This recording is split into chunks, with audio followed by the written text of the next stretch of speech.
میں یہ عرض کر رہا تھا کہ یہاں عجیب کیفیت تھی ہماری جب قبر کے قریب کھڑے ہو کر مفتی محمد صاحب نے حضرت امام بخاری کے فضائل پر کچھ بیان کیا، اور پھر قاری حلیف جالندری صاحب جو ہیں ان کے بیٹے نے پوری سند جو ہمارے جو جن اکابر سے ہم نے حدیث پڑھی ہے، بخاری پڑھی ہے، وہ پورے اکابر کی سند کو بیان کیا، اور امام ابن حجر سے ہوتے ہوئے امام بخاری تک اور پھر رسول اللہ صلی اللہ علیہ وسلم تک پہنچایا۔ تو امام بخاری کی قبر کے قریب جب وہ اس طرح سے حدیث پڑھی گئی ہے، عجیب کیفیات تھیں، سب کی آنکھوں سے آنسو بہہ رہے تھے۔ ایک عجیب کیفیات تھیں کہ اللہ نے کیسا اسلام کو ان مقدس نفوس کے ذریعے اور مقدس ہستیوں کے ذریعے اللہ نے اسلام کو محفوظ کیا کہ آج تک وہ سندیں ایز اٹ از چلی آ رہی ہیں، اور کتنی ایک ایک چھوٹی چھوٹی نبی کی جو سنتیں ہیں اور نبی کی ایک معمولی سی ادائیں ہم تک کس اہتمام کے ساتھ اللہ نے پہنچائی ہیں۔ تو یہ ان لوگوں کی قربانیاں تھیں جو آج ہم بڑے مزے سے بیٹھ کر احادیث پڑھ رہے ہیں، اس کے لیے محدثین کی بہت بڑی قربانیاں ہیں۔ امام بخاری رحمہ اللہ تعالی فرماتے ہیں کہ میں نے جب بھی حدیث لکھی ہے 6 لاکھ احادیث امام بخاری نے جمع کی تھی، جس میں سے تقریباً 9000 احادیث کو اپنی کتاب میں مقررات کے ساتھ انہوں نے لکھا ہے۔ اور فرماتے ہیں میں جب بھی کوئی حدیث لکھتا تھا تو پہلے 2 رکعت نفل پڑھتا تھا اور غسل کرتا تھا۔ تو اس سے اندازہ ہوتا ہے کہ امام بخاری نے صحیح بخاری کو لکھتے ہوئے 18,000 رکعتیں پڑھی اور 9,000 مرتبہ غسل کیا ہے۔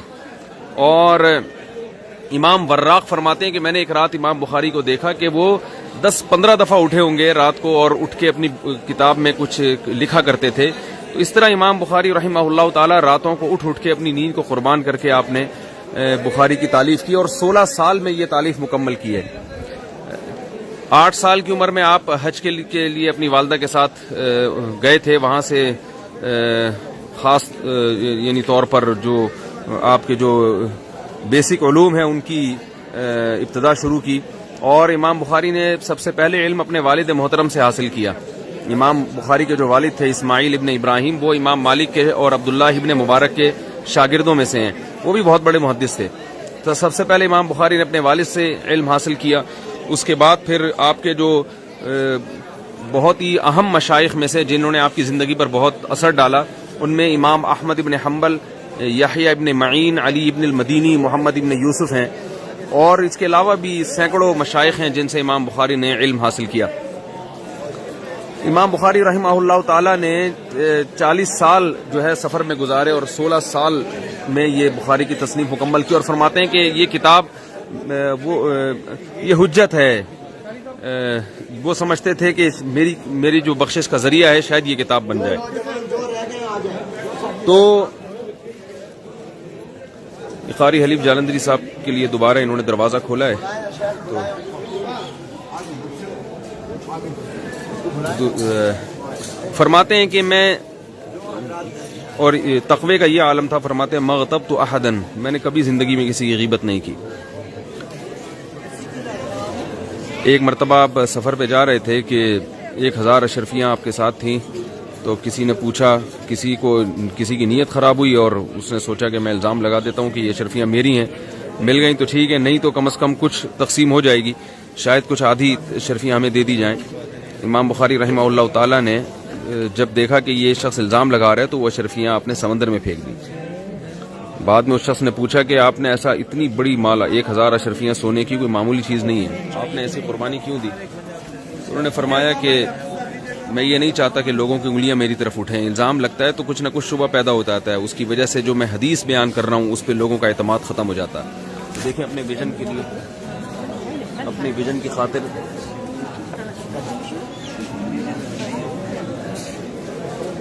اپنے ویژن کے لیے امام بخاری رحمہ اللہ تعالی نے کتنی بڑی قربانی دی ہے۔ امام بخاری رحمہ اللہ تعالی بخارا سے نیشاپور گئے، وہاں آپ کا بہت زبردست استقبال کیا امام زہلی نے، اور جب لوگوں کو پتہ چلا کہ حدیث کے کتنے بڑے امام تشریف لا رہے ہیں تو امام زہلی کے حکم پر کہا جاتا ہے کہ 4000 گھوڑوں کے ساتھ آپ کا استقبال کیا گیا، اور پورا شہر امڑ آیا آپ کے استقبال میں۔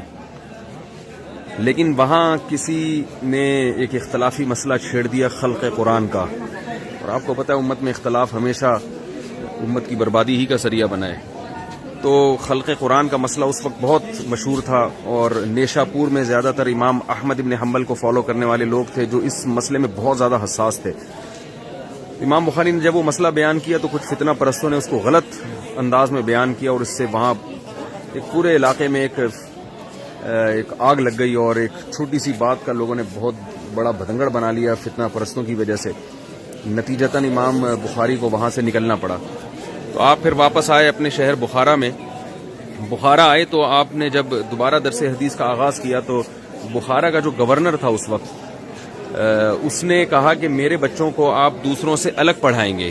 امام بخاری نے اس بات کو برداشت نہیں کیا، کہا کہ حدیث رسول ہے، یہ سب کے لیے برابر ہے، اس میں امیر غریب اور شہزادوں اور عام لوگوں میں فرق نہیں کر سکتا میں۔ بادشاہ کو بہت غصہ آیا، اس نے بار بار اصرار کیا، امام بخاری اس کی ہر دفعہ اس پیشکش کو ٹھکراتے رہے۔ نتیجتاً اس نے امام بخاری کو جلا وطن کر دیا، اور امام بخاری بالآخر ان کو اپنے وطن بخارا سے نکلنا پڑا۔ جب آپ نکلے تو بہت دل برداشتہ ہوئے، نیشاپور سے بھی نکل گئے اور یہاں سے بھی نکل گئے، تو بہت دل برداشتہ ہوئے، اور آپ نے اللہ سے دعا مانگی کہ یعنی اللہم اقبضنی، اللہم اقبضنی، یعنی اس سے دعا سے ظاہر ہو رہا تھا کہ آپ مزید زندہ نہیں رہنا چاہتے۔ گدھے پر سوار تھے آپ، سمرقند سے تقریباً 20 میل کے فاصلے پر ایک علاقہ ہے خرتنگ، جہاں ہم آج کھڑے ہوئے ہیں۔ خر عربی میں گدھے، فارسی میں گدھے کو کہتے ہیں، اور تنگ کا معنی اسٹاپ۔